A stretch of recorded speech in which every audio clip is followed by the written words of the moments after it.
Welcome to part 3 of the 3-part series to explore the Swissbit iShield Key Manager.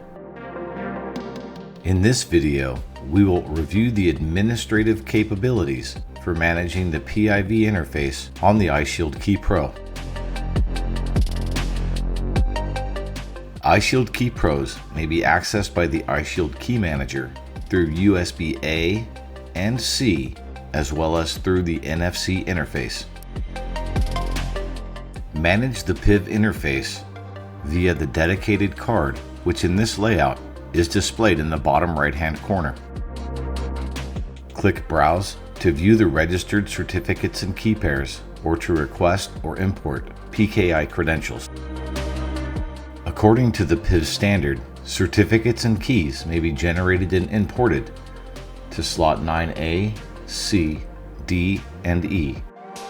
You may view the properties of a credential issued to a specific slot by expanding the menu and clicking Details. You may also generate a new CSR by selecting an empty slot, expanding the menu, and click Generate. Provide the PIV management key and the PIN associated with your smart card applet. Then provide the basic certificate properties such as common name, country, organization name, and organizational unit.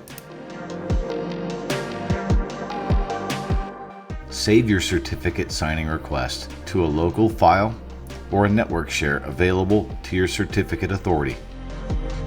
Your PKI administrator will respond to the CSR and issue a certificate. You may then import the certificate using the same interface. You must provide the management key, then browse to the certificate file and click Import.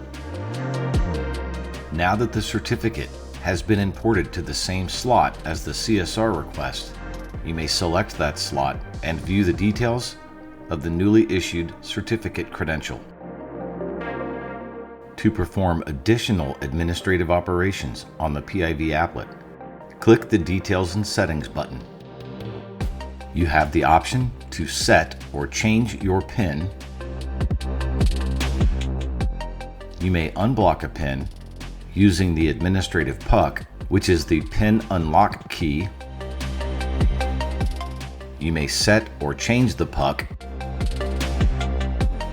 You may set or change the PIV management key and manage the number of invalid attempts that a user may retry before a PIN or puck is blocked. And finally, you may reset the entire PIV applet to restore the security key to its default values and to clear all slots of registered credentials. This concludes our 3-part series on managing Swissbit iShield keys through the iShield Key Manager.